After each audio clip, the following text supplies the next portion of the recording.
اعوذ باللہ من الشیطان الرجیم بسم اللہ الرحمن الرحیم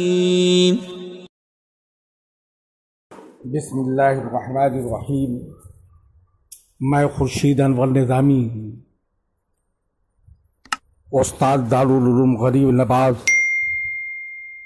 مرزا غالب روڈ الہ آباد پریاگراج،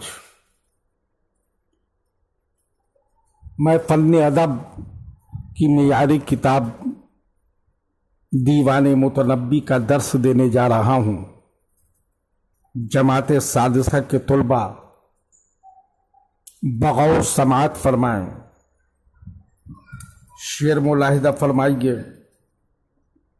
اذا الدولۃ استکفت به فی ملمۃ کفاها فکان السیف والکف والطلبا۔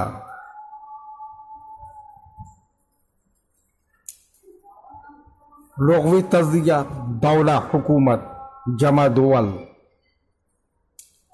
استکفت الاستکفاء مدد طلب کرنا، الکفایت کفایت کرنا، کافی ہونا، ملمتن ایک بیک نادر ہونے والی مصیبت، حادثہ، البام یک بیک کسی کے پاس اتر پڑنا، زیارت کرنا۔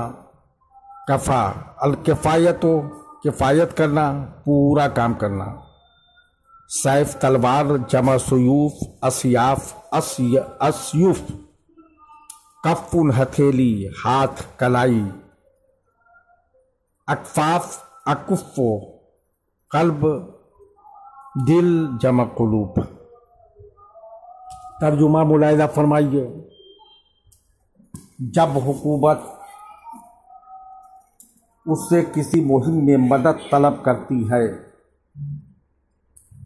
تو تلوار، ہتھیلی اور دل بن کر اس کی پوری مدد کرتا ہے۔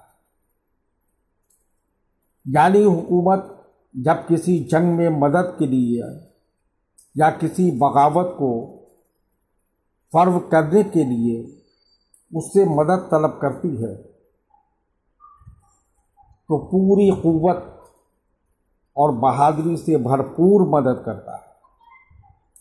تلوار، ہتھیلی اور قلب سب سے کے ساتھ میدان جنگ میں جاتا ہے، اس لیے کہ تنہا تلوار کسی کام کی نہیں جب تک اس کے چلانے والی مضبوط کلائی نہ مل جائے، اور کلائی بھی تلوار کا بہترین استعمال اسی وقت کر سکتی ہے جب تلوار چلانے والے کا دل فولادی ہو اور جنگ میں لرزنے اور کانپنے لگے، تو نہ تلوار کام دے گی نہ مضبوط کلائی دشمن پر بھرپور وار کرنے کے لیے بیک وقت یہ تینوں چیزیں ضروری ہے، اور سیف الدولہ میں یہ تینوں باتیں ہیں۔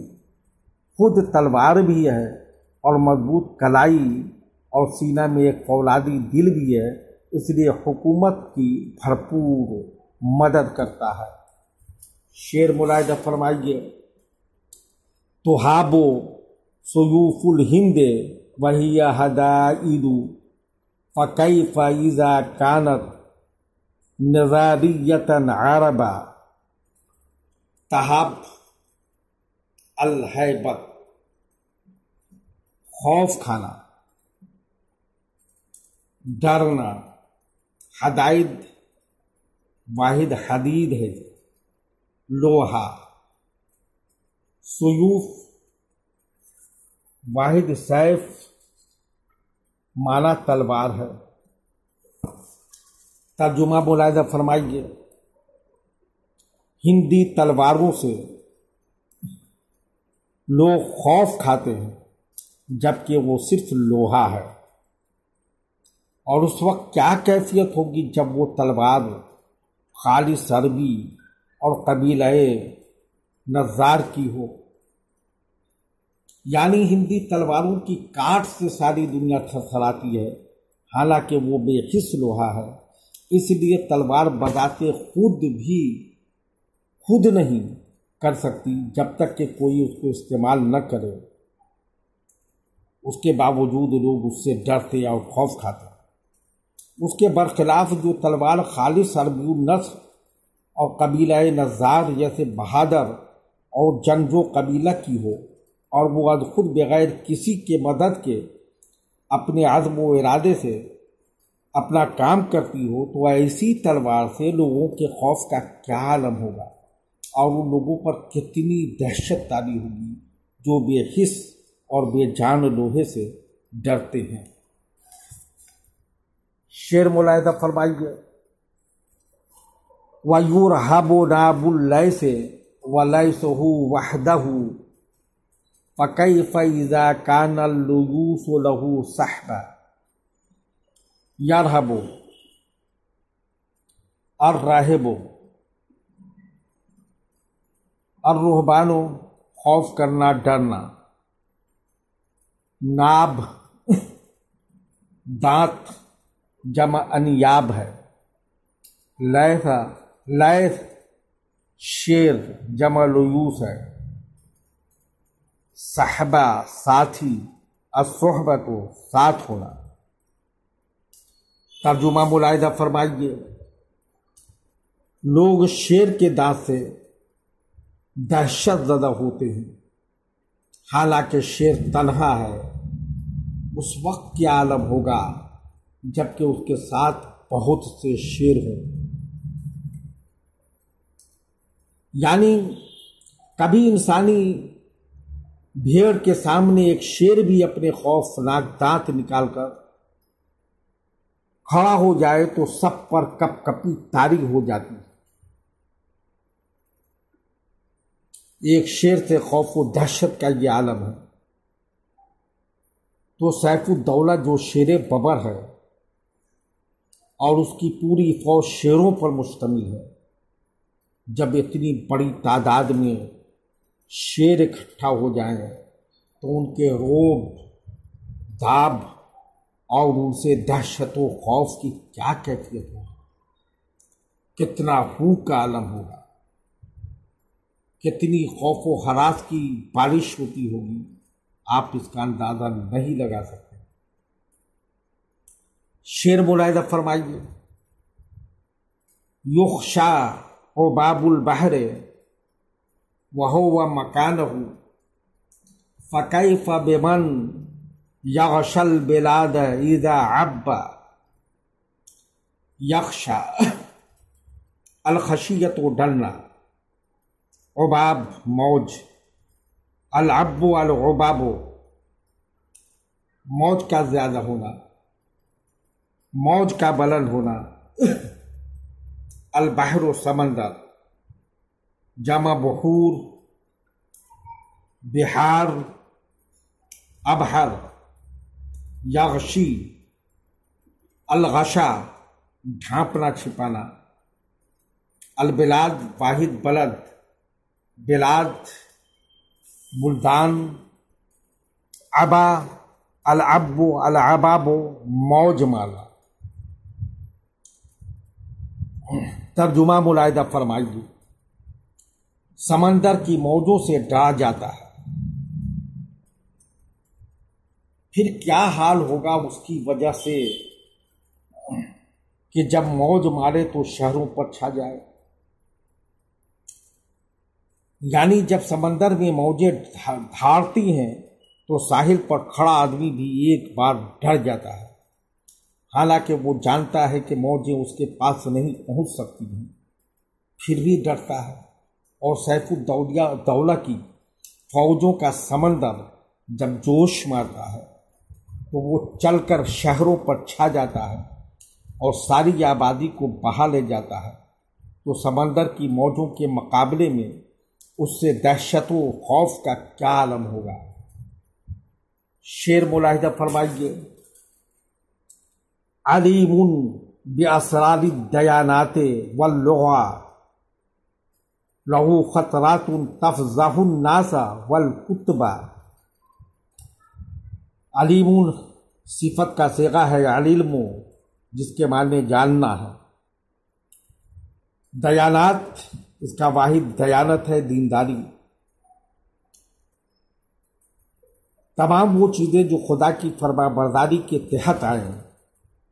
اللغہ واحد لغت زبان، خطرۃ افکار و خیالات، تفضح الفضح رسوا کرنا۔ ترجمہ ملاحظہ فرمائیے، دیانتوں اور لغتوں کے اسرار کا جاننے والا ہے، اس کے افکار و خیالات لوگوں کو اور کتابوں کو رسوا کر دیتے ہیں، یعنی وہ علوم و فنون کی گہرائیوں سے واقف ہے اور مجتہدانہ بصیرت رکھتا ہے۔ ایسے ایسے نکات، رموز و اوقاف اور اسرار پیدا کرتا ہے کہ اہل علم اس سے ناشنا اور کتابوں کے اوراق اس سے خالی ہیں۔ اس کے افکار کے سامنے، اس کے خیالات کے سامنے، ان کے تخیلات کے سامنے اہل علم اور کتابیں اپنی کم علمی اور کوتاہی پر شرمسار اور رسوا ہے۔ شعر ملاحظہ فرمائیے، فبورکتا من غیث کأن جلودنا به تنبت الدیباج والوشی والعصب۔ بورکت المبارکت، برکت دینا، غیث و بادل بارش جمع غیوث، جلود واحد جلد کھال، تنبتو الانباتو اگانا، النبتو اگنا، دیباج دیبا ریشم، الوشیو منقش کپڑا، العصبہ یمنی چادر۔ ترجمہ ملاحظہ فرمائیے، اے ابر کرم، خدا تجھے برکت دے، گویا اسی کی وجہ سے ہماری کھالیں دیبا منقش کپڑے اور یمنی چادریں اگاتی ہیں۔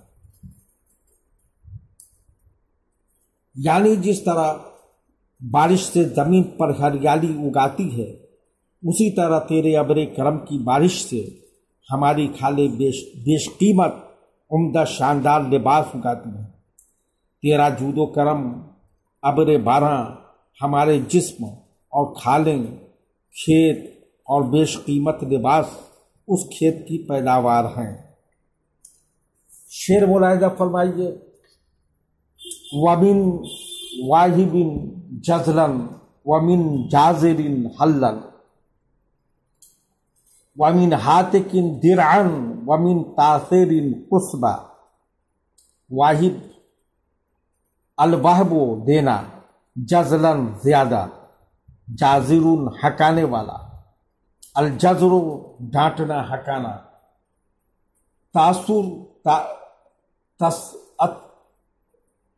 تسر بکھیرنا، ہاتک الہد کو پھاڑنا، درعاً زرہ جمع درو، قصباً آتے جمع اقصاب۔ ترجمہ ملاحظہ فرمائیے، اے وہ شخص جو بہت زیادہ دینے والا ہے اور گھوڑوں کو ہکانے والا ہے، زرہوں کو پھاڑ دینے والا ہے اور آنتوں کو کاٹ دینے والا ہے۔ یعنی تجھے برکت دی جائے کہ تو کثیر المال دینے والا ہے اور گھوڑوں کو میدان جنگ میں ہکانے والا ہے اور دشمنوں کی زرہوں کو پھاڑنے والا ہے اور آنتوں